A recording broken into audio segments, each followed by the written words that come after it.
namanya itu peraturan menteri. Itu kita tetap laksanakan.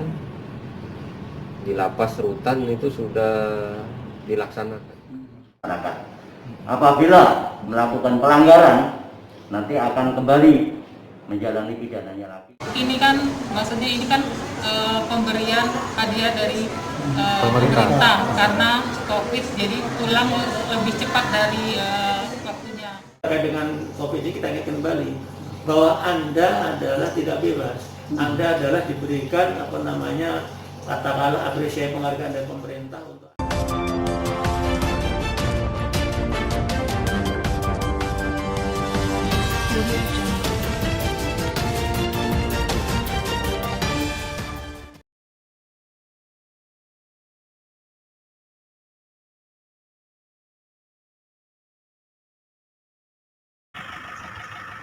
Oke, pemirsa Opinius TV, untuk mengetahui soal asimilasi, ikutin saya terus.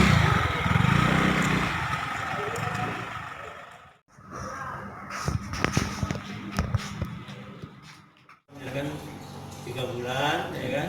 Kalau udah separuh dia udah PP. Kalau untuk yang dewasa ini kan seperti depan itu kan untuk bisa keluar itu minimal udah separuh. Jadi kalau anak itu sangat lunak. Oh, berarti Sesuai dengan undang-undang SPP kan sangat lunak. tapi kalau dia sudah jalani bisa diproses ya itu kan? Jadi kalau akhirnya kita sortir, begitu sortir mana yang sudah memenuhi syarat kita proses. Nah, kita proses, kita lengkapi berkas-berkasnya.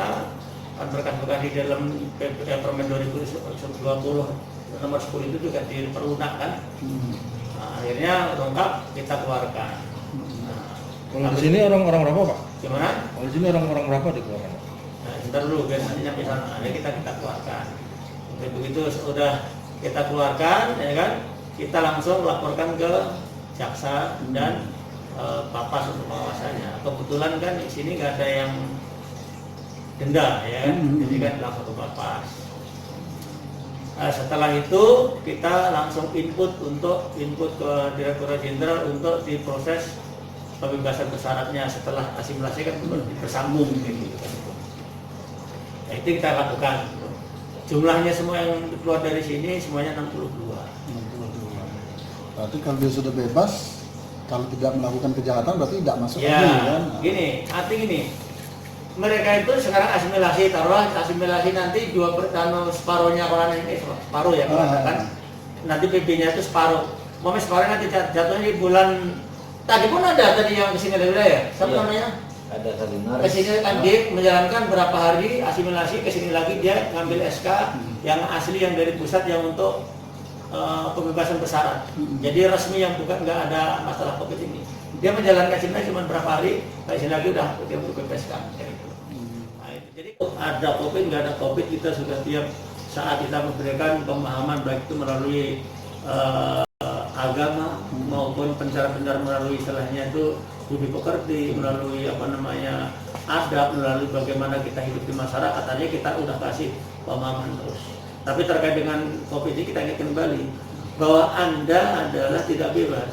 Anda adalah diberikan katakanlah apresiasi penghargaan dari pemerintah untuk asimilasi terkait COVID ini biar Anda lebih aman lagi di rumah, jangan kemana-mana.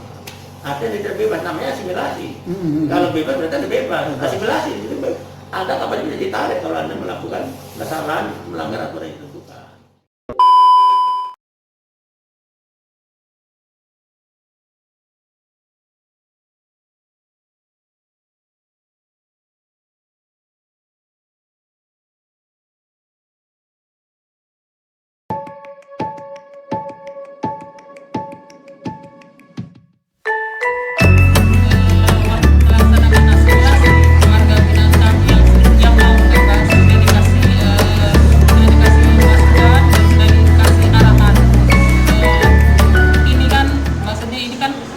Pemberian hadiah dari pemerintah karena COVID, jadi pulang lebih cepat dari waktunya.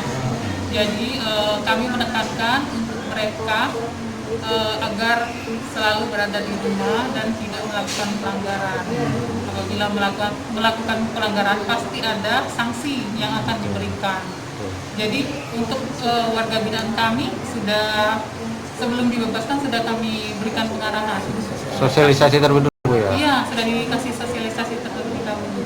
Kalau masuk lagi Bu, ternyata di luar bisa masuk lagi, melakukan kriminal lagi. Ada peraturan terbaru dari menteri kami, apabila tahanan kami yang dibebaskan lebih cepat karena COVID, apabila masuk kembali ada hukumannya sebelum dipidana lagi, menjalani hukuman yang lama dan dimasukkan di Raksel ya.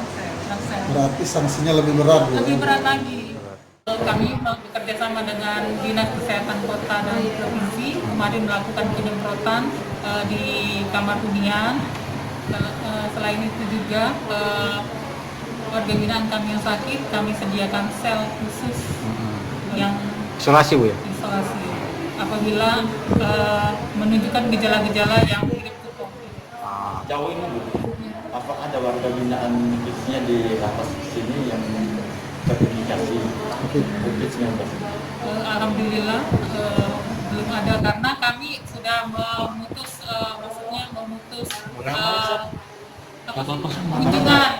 kunjungan dan jadi akses mereka untuk bertemu dengan keluarga Dibatasin Bu ya. sudah dibatasi, sudah tidak ada lagi. Jadi insya Allah mereka di dalam ini Negatif semua Bu ya.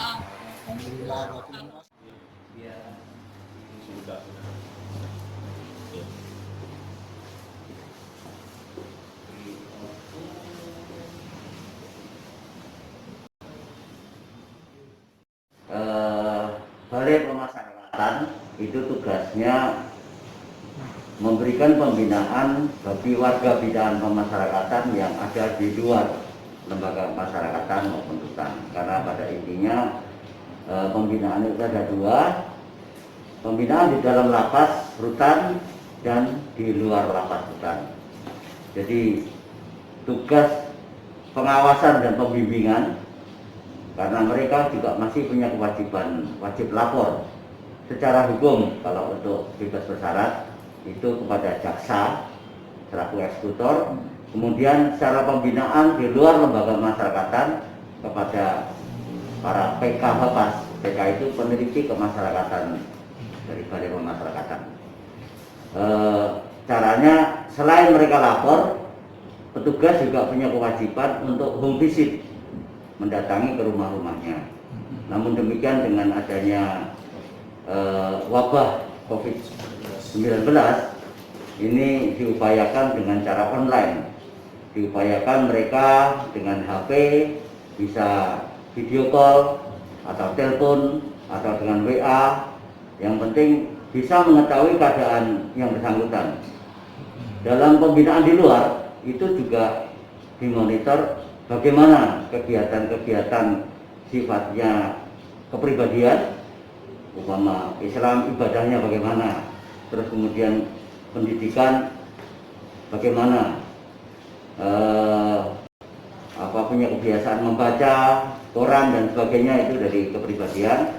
Kemudian juga pembinaan yang sifatnya kemandirian, umpama membantu istri, pekerjaan rumah, berkebun, bertanam, peternakan atau mungkin perikanan dan sebagainya, itu merupakan kegiatan-kegiatan yang sifatnya kemandirian. HAM Permen Kumham nomor 10 tahun 2020, banyak mereka yang pada dikeluarkan ya untuk menjalani pembinaan di luar. Mereka bukan bebas, masih punya kewajiban-kewajiban untuk lapor dan untuk dimonitor, kemudian diberikan pembinaan. Namun dengan sedemikian banyak yang dikeluarkan dari lapas rutan, kami pun juga merasa kewalahan untuk mengawasi mereka. Untuk itu kami juga menghimbau kepada masyarakat untuk turut serta mengawasi kepada mereka. Dan apabila ada hal-hal yang sifatnya janggal, melanggar aturan dan sebagainya, sampaikan informasi atau aduan kepada kami supaya kami juga bisa menindaklanjuti hal tersebut.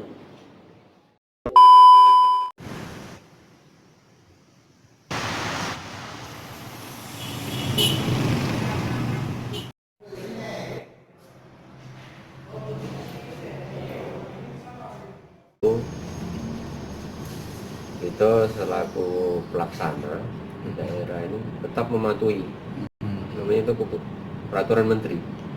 Itu kita tetap laksanakan. Di lapas rutan itu sudah dilaksanakan seluruh sesuai dengan kriteria yang ada dalam Permen Kumham itu.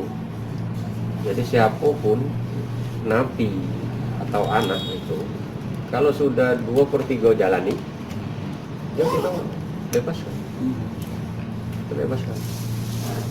Tapi dalam pelaksanaan baru beberapa hari pelaksanaan kita bebaskan, ada yang melakukan pidana baru. Sampai kemarin sore Pak Menteri menginstruksikan bahwa siapapun yang melakukan pidana baru setelah dia mendapat asimilasi ini, dia di strap sel. Jadi sel pengasingan. Jadi dia itu ya di sel kecil. Jadi di sel dewek istilahnya. Isolasi ya. Isolasi. Jadi di hak kebebasannya itu dikurangi sampai habis masa pidananya. Ini kan yang namanya asimilasi ini bukan bebas murni. Asimilasi bukan bebas murni, Pak. Dia kalau asimilasi itu sebenarnya yang diusulkan mereka kalau yang tidak sesuai dengan permen ini itu pagi balik pulang ke rumah, sore balik lagi ke lapas. Hanya siang hari asimilasinya, masa asimilasi itu. Tapi sekarang karena keadaan darurat COVID ini, pemerintah memberikan kesempatan kepada mereka sisa waktu yang dijalaninya dari 2/3 ini dipulangkan ke rumah. Tapi tidak bebas murni, Pak. Dia itu istilahnya dirumahkan. Dan kami waktu melepas lapas rutan itu mengingatkan dan dibuat perjanjian jangan kemana-mana, tetap di rumah.